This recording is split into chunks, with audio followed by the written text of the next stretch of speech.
Game of Wool is coming back. We're getting another season. So grab some knitting, or you're crocheting, or you're spinning, and let's chat about it.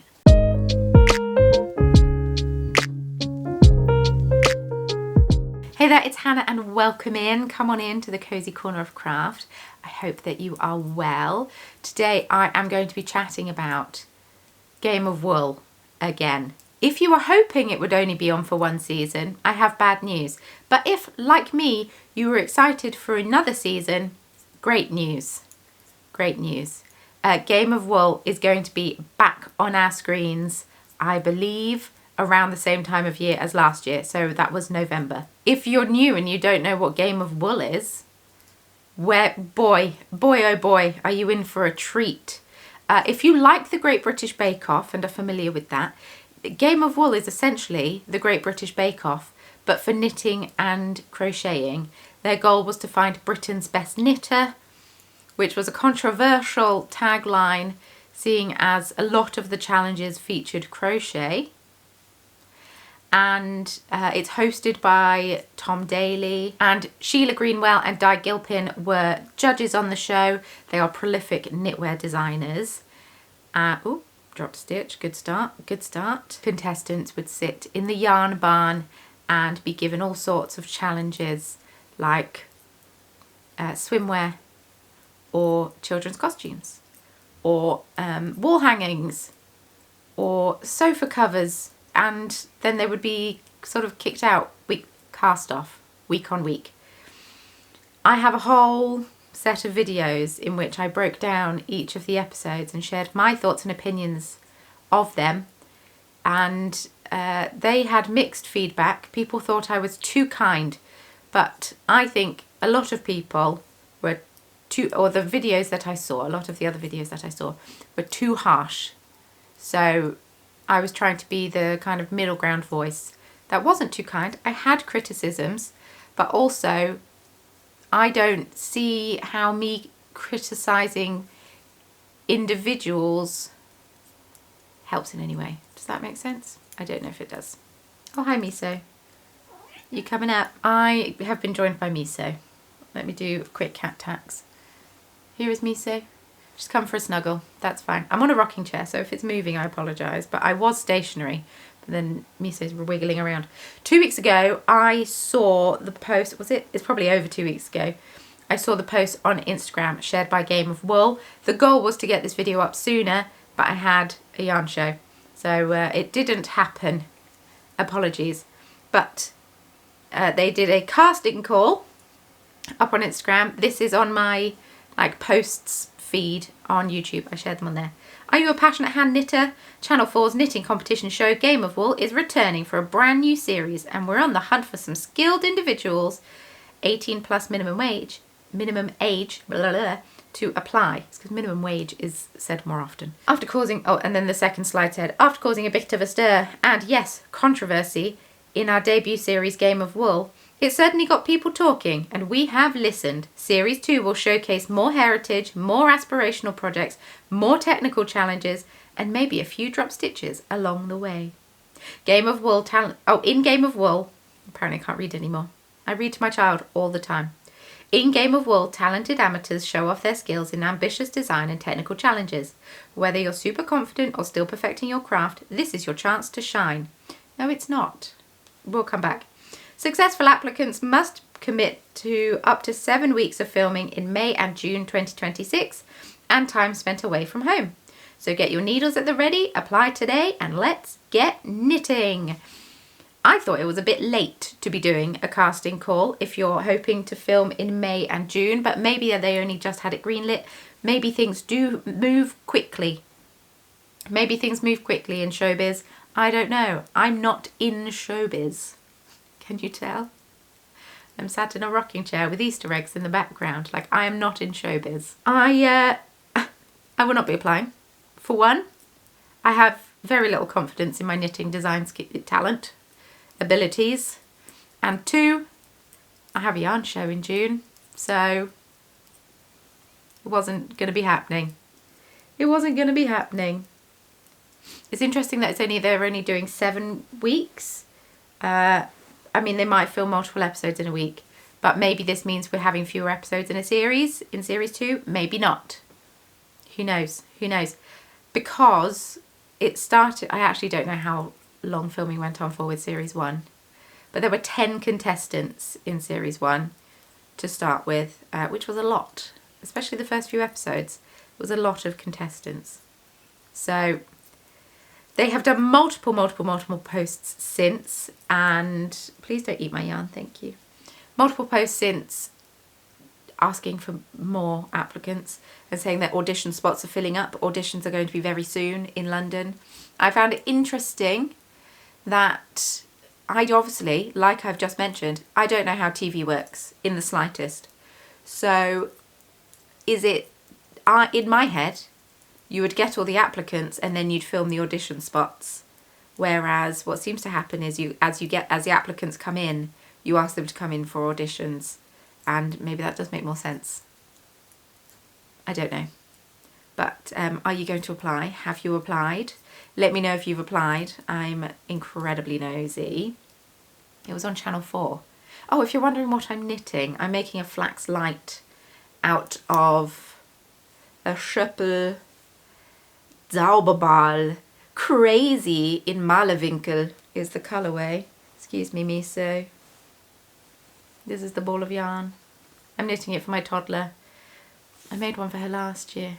Schöppel Zauberball Crazy in 2334, I think is the colour. Farbe. Farbe is colour. Malewinkel. Painter's Corner. But it's also a place. In Bavaria, she says. Doesn't matter. Anyway. That's what I'm knitting on, if you're curious and wondering. I've made some notes about things. I'm very much excited that they're taking on feedback from series 1. That's also why I wasn't hypercritical, because I was worried that if everyone was, you know, hating it, let's phrase it like that. It's not the word I wanted to use, but it's the one we're going to use. And that it wouldn't be renewed for a second series. And if you watch the early series of Sewing Bee or you watch the early series of Bake Off, it's not as good as the later series because they've had time to fix the things that were wrong and tweak things as the series go on and as the years go on, and they know what they're doing a bit more. So no thank you, Misa, no, stop. I was hoping for the same from Game of Wool. With that said, here are some things I hope they improve for series 2. Please leave your thoughts, feelings, opinions in the comments down below. Will you be watching? Have you watched any of it? Or do you just think, not the show for me, which is absolutely fine. I would like different challenges. One of the episodes I really enjoyed from series 1 is the lampshade challenge. I'm sure the contestants didn't like the lampshade challenge, knitting lace on blunt wooden needles. But the lampshade challenge was very interesting. They were all given the same lace pattern and then they were all judged next to each other and their abilities to follow a chart, which I thought very interesting. That is more what I thought Game of Wool was going to be. So more technical challenges like that, or even asking them to do brioche, asking them to do, I don't know, colourwork, cables, you know, giving them all a matching pattern and then judging them next to each other, like in the technical challenge on Bake Off where they're all given the same recipe and then they're all judged next to each other. I just thought that's quite interesting. I would like more, although it did say in the post they were going to have more aspirational challenges, and that is what I wanted. I've written more inspirational, but aspirational also works. I would like to come away from the show thinking, oh, I really want to cast on a cable cardigan now. Oh, I really want to learn how to do this. And whilst that happened with some of the episodes, like the 80s jumper and once again, the lampshade. I loved the lampshade. The lampshade made me want to come away and knit some lace. And the 80s jumper made me want to learn intarsia. I have done some intarsia, but made me want to do more intarsia. And I think more things like that would be great. I would like there to be more of a focus on teaching. I would like if they either went into the history of certain things, like the history of Fair Isle, you know? But the issue with Fair Isle being in episode 1 is that there were 10 contestants. And so you're starting to be introduced to the contestants. There were too many contestants. You were learning all of their backstories and you didn't have enough time to learn about the technique and what makes something Fair Isle versus stranded colourwork, what makes it this, what makes it that.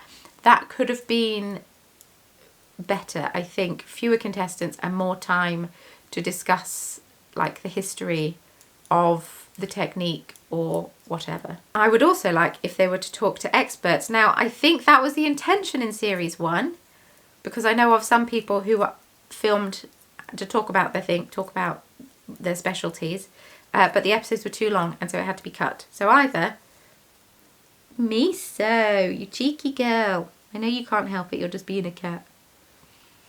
She's attacking my yarn. That's fine. Yes, there was no time in the episode, so either make the episode just a bit longer so we could include that, or less other stuff. But it's hard. It's really hard when you're filming someone knitting for like 12 hours and cutting that down into 15 minutes. I'll get onto editing at the in a bit. I would also like more segments on the techniques themselves, where they, like, this is the challenge. You have to make a brioche cowl. That was plucked out of the air. A brioche cowl. Good luck. And then you cut to the judges being interviewed by the host, and they show you what brioche is and the technique of brioche. They briefly did this a couple of times, but I think it would be more beneficial if we did it more. Yeah, just because it would be more interesting to people. People might want to then try the technique if they've never tried it before. A lot of people, for example, are intimidated by brioche, and if they watched it and they were like, oh, actually, it's not that bad, they might be more inclined to try it. I either would like new judges, or I would like the judges to receive some kind of media training. Does that make sense? I do feel like Di and Sheila did warm up to the role of judges. It's very different from what they usually do. But they received a lot of horrible critiques online about what they were wearing, and I don't think that's fair at all. You don't need to make comments on what people are wearing. I purposefully did not do that. Or I tried not to do that. I may have made 1 or 2 comments about Tom Daley's outfit choices. But I really liked Di's hair with the knitting needles in. Thought it was fun. Anyway, I think that the judges could have added a little bit more. They weren't very charismatic, which is fine, because not everyone is.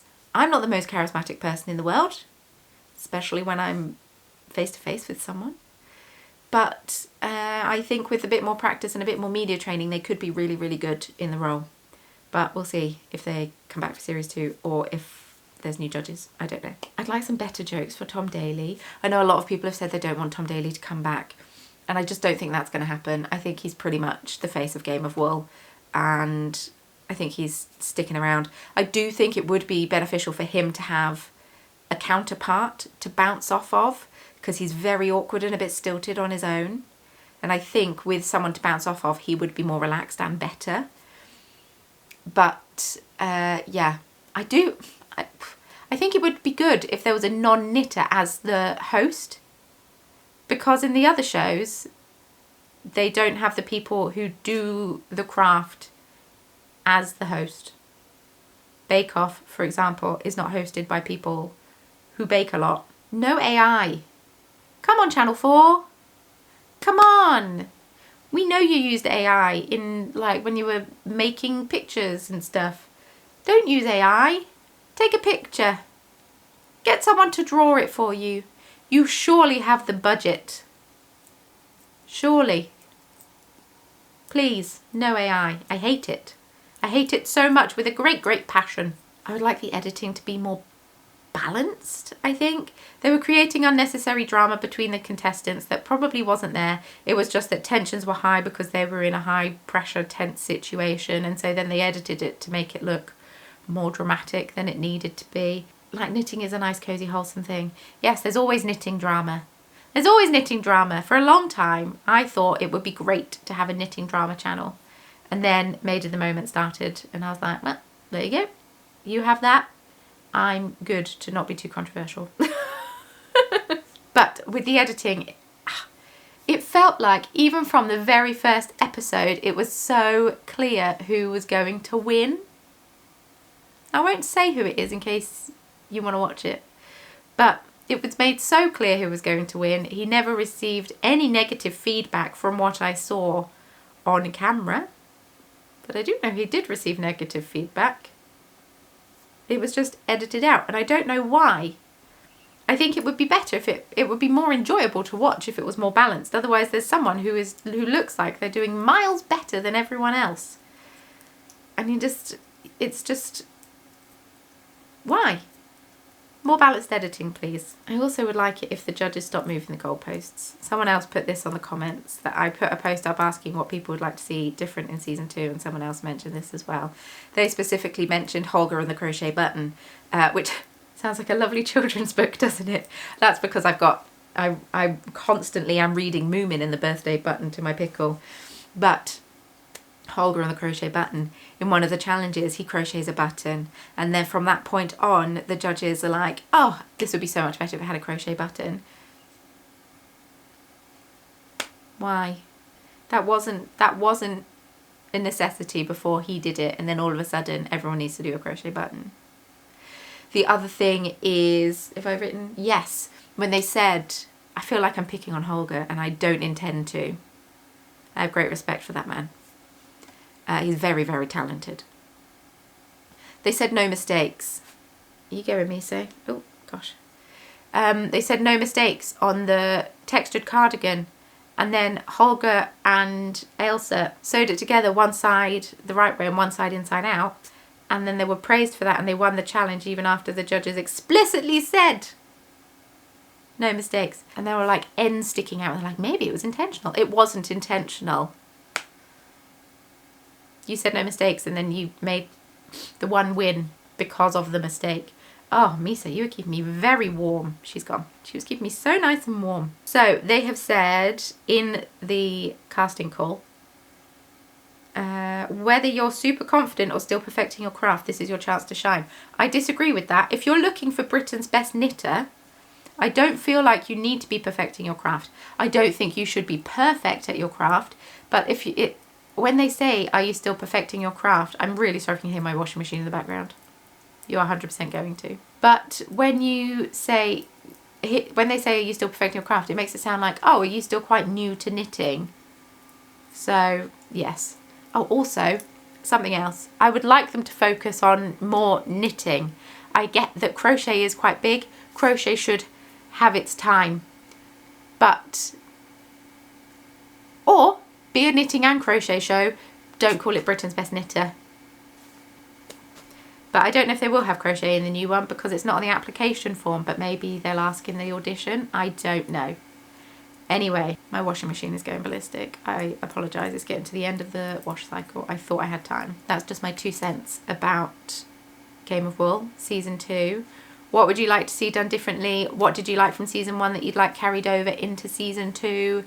And have you applied? You probably can't say if you have an audition. Have you applied? If you enjoyed this video and you would like to see more, please subscribe. That would be lovely. I post a new video here every single week, so it would be lovely to have you along for the party that is the Corner of Craft. And hit the thumbs up button if you enjoyed it. If you made it this far in this video, leave a cat emoji. Be part of the secret club who made it to the end. Let me know what project you are working on while you watch this, because I'm very nosy. And with all that being said, thank you so much for watching. Thanks for being amazing, and thank you for being you. And I will see you all very soon in my next video. Bye!